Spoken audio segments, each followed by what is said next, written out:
Cristo em três, digamos, aspectos ou três realidades, podemos dizer assim. Somos a igreja triunfante, aqueles que já estão no céu, na visão de Deus, na glória, participando, fruindo da bem-aventurança eterna. São a igreja triunfante. A igreja militante, e somos nós. Militante vem de milites, soldados, miles, milites do latim, soldados, porque estamos aqui na luta contra o pecado, luta contra o mundo, luta contra a carne, contra o diabo, enfim. Somos soldados e devemos estar sempre em luta.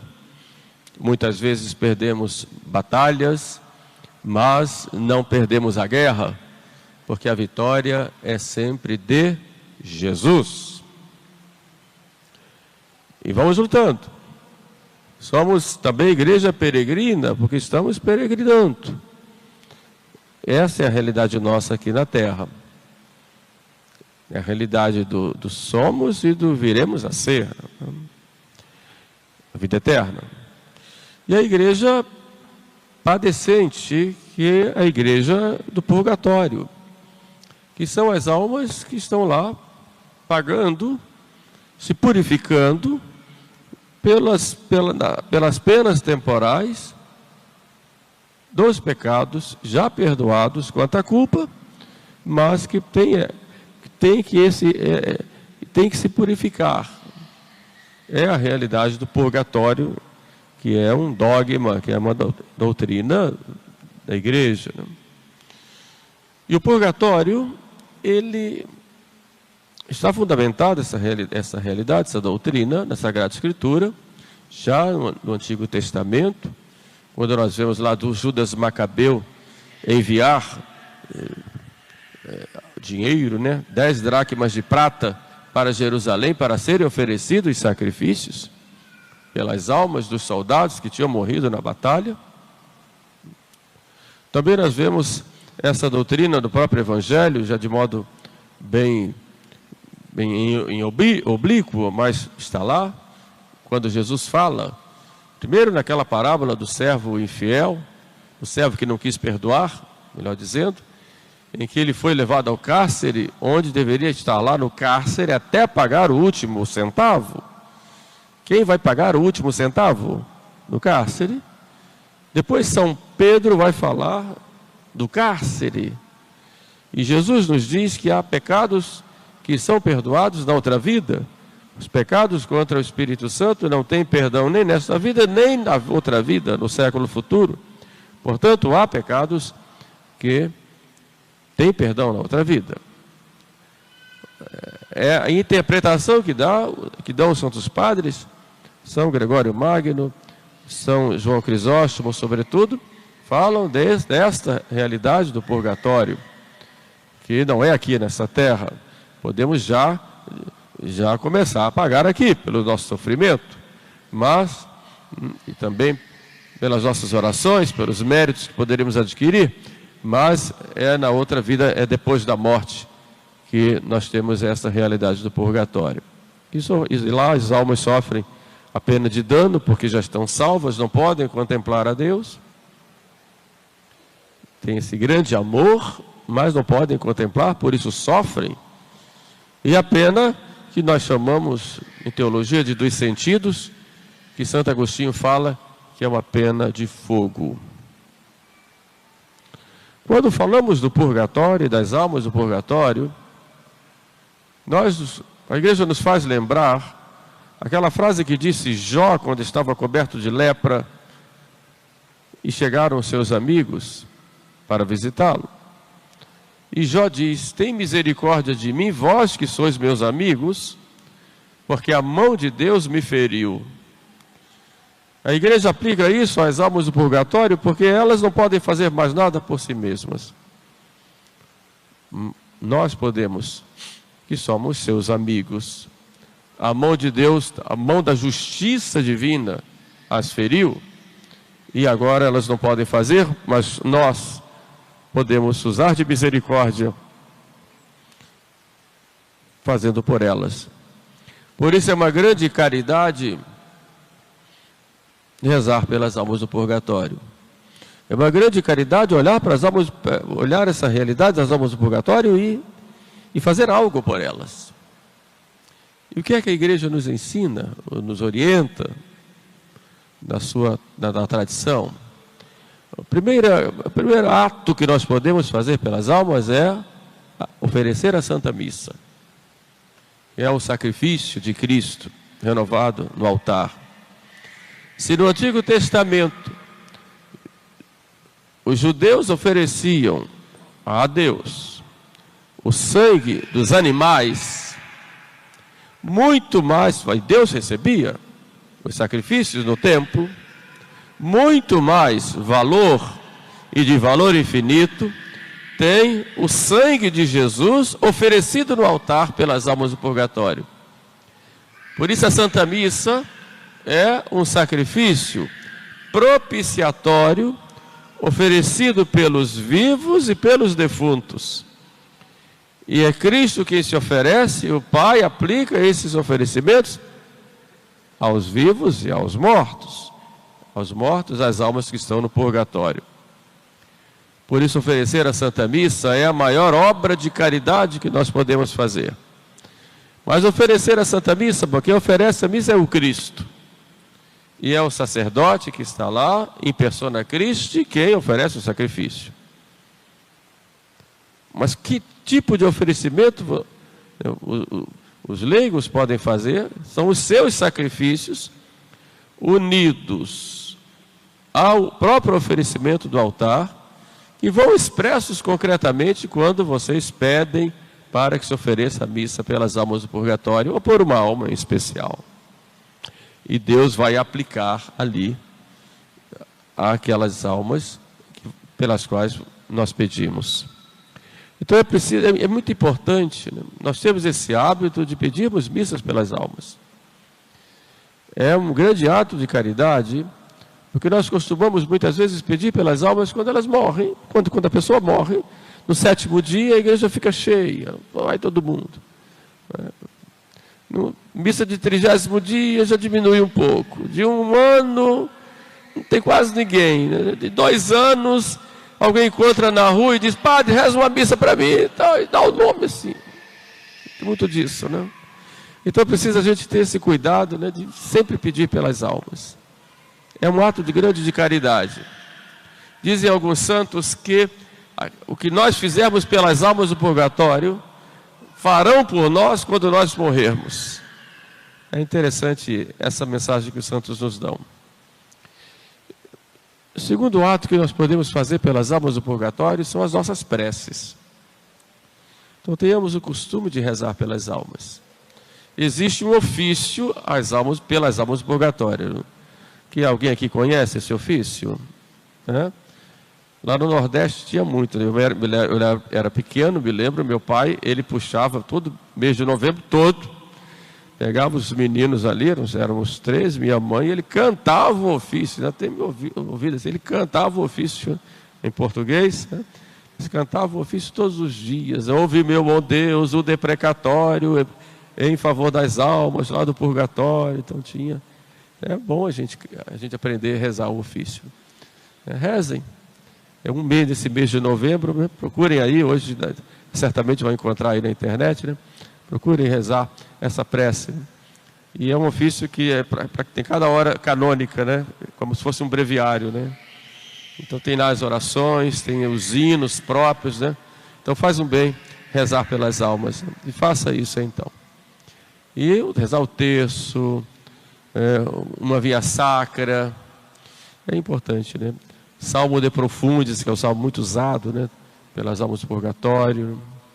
É importante e necessário. As preces. Terceiro ato que nós podemos fazer são oferecer os nossos méritos. Porque as almas do purgatório, elas já não podem mais oferecerem nada. Porque o tempo de merecer é aqui. Morreu, não merece mais nada. Agora é prêmio ou castigo. Mas nós podemos merecer, porque há entre nós uma comunhão quando eu no início falei das 3 realidades da igreja, triunfante, padecente e militante, porque nós somos membros de um corpo só, que é o corpo místico de Cristo. E há realmente entre nós uma comunhão, que nós chamamos de comunhão dos santos. De modo que uma coisa que um faz, o outro participa. Seja boa, seja ruim. Porque quando a gente vai confessar um padre, e ali o padre tem que ter a faculdade dada pela igreja, porque nosso pecado ofendeu a Deus e ofendeu a igreja. Então o padre, em nome da igreja, vai nos reconciliar com Deus e com a igreja, a quem nós ferimos com o nosso pecado, com o nosso mau exemplo. Assim também nossos méritos servem para nós, sim, mas também para toda a igreja. Triunfante, padecente e militante. Portanto, nós podemos merecer, eu posso dar uma esmola pelas almas, posso fazer uma obra de caridade e oferecer pelas almas, posso suportar um sacrifício pelas almas. Então, tudo o que nós pudermos fazer, né, nossos méritos, ofereçamos pelas almas. Isso a gente pode fazer. E é uma grande obra de caridade. E por fim, a igreja nos apresenta a doutrina das indulgências. Isso significa o quê? A igreja tem um grande tesouro espiritual, que são os méritos de Jesus, de Maria, Nossa Senhora, dos santos, todos os méritos de todas as pessoas que se santificaram ou vão se santificando no mundo inteiro, em todos os tempos. Todo esse tesouro de méritos compõe o grande tesouro da igreja. E a igreja, pelo poder das chaves, de ligar e desligar, a igreja distribui esses tesouros através das indulgências. Por isso, nós podemos lucrar indulgências para nós e também para as almas que estão no purgatório. Lucramos essas indulgências quando nós recebemos da igreja esse tesouro, de acordo com as condições colocadas pela igreja, e cumprindo essas condições, evidentemente estando em estado de graça, nós podemos lucrar essas indulgências.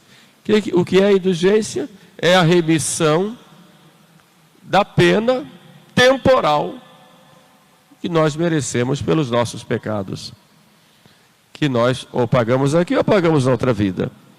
Mas quando falamos de indulgência, nós nos referimos àquilo que nós vamos ter que pagar no purgatório.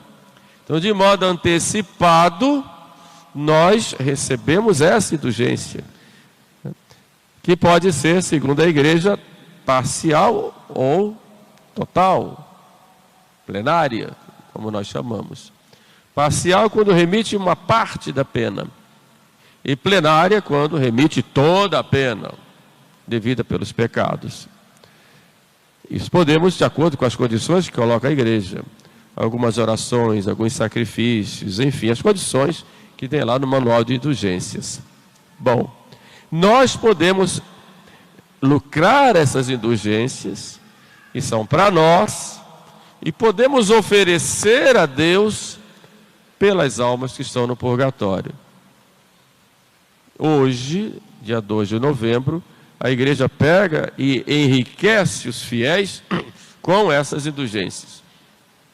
Como, por exemplo, vocês estão aqui na igreja, vieram à missa para rezarem pelas almas, já podem lucrar uma indulgência plenária por isso, segundo as condições de costume, tendo confessado, pelo menos durante esses dias, 8 dias antes, 8 dias depois, recebido o sacramento da Eucaristia, participado, evidentemente, no caso aqui da missa, ouvindo a igreja, e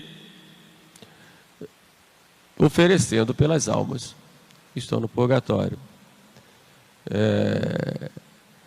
Tendo aversão ao pecado, evidentemente, até o pecado venial, e rezando pelo Santo Padre, o Papa, as intenções do Papa, que são as intenções da igreja, ao menos um Pai Nosso e uma Ave Maria. aí nós podemos lucrar a indulgência plenária, aplicável às almas do purgatório. Do dia 1º até o dia 8, visitando um cemitério, também podemos lucrar a indulgência plenária, evidentemente dentro dessas condições, entrando no cemitério e fazendo qualquer ato de piedade pelas almas do purgatório, como se fôssemos a igreja.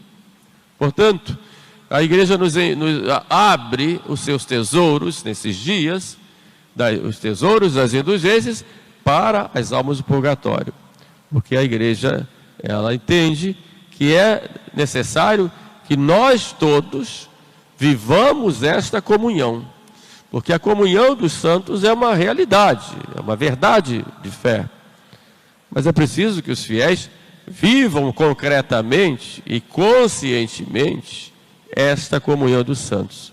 Por isso, hoje nós somos todos chamados a irmos com nossa oração, com o nosso amor, com a nossa vida de piedade, àquelas pobres almas que estão feridas pela justiça divina, precisando de nós, e alimentados pela esperança da ressurreição, que é o tema da primeira missa de hoje. Hoje a igreja tem 3 missas diferentes, e a primeira, que eu estou celebrando agora, vou celebrar 2 depois, é exatamente nessa primeira missa, com toda essa doutrina, nos consola com a doutrina da ressurreição do último dia. Então nós vemos aí comunhão dos santos, é a primeira verdade que nós devemos meditar hoje, nós fazemos parte dela, depois participamos dela, rezando e fazendo sacrifício, Santa Missa pelos fiéis defuntos, nos unindo ao purgatório, e terceiro, alimentando em nós esta esperança que um dia todos nós ressuscitaremos e estaremos cantando as glórias no céu. Fica, pois, essa mensagem da igreja para nós no dia de hoje. Peçamos, pois, a Nossa Senhora, que é a mãe do sufrágio do purgatório. Alguns santos dizem que na Assunção de Maria, Nossa Senhora teve a graça e o privilégio de levar todas as almas que estavam no purgatório. Nas grandes festas marianas isso ocorre muito, porque Nossa Senhora tem muita piedade das almas do purgatório, né? Então peçamos a ela que tenha misericórdia de nós, e quando nós estivermos lá, que ela venha nos socorrer, nos levar logo para o céu. O privilégio sabatino, que eu vou falar uma outra oportunidade, diz respeito exatamente a isso, essa aparição de Nossa Senhora a João 22, prometendo tirar do purgatório, no primeiro sábado depois da morte, aquela alma que cumprir algumas condições, conforme a gente vai ver depois. Que Deus nosso Senhor nos abençoe e que a Santíssima Virgem Maria olhe por todos nós. Amém.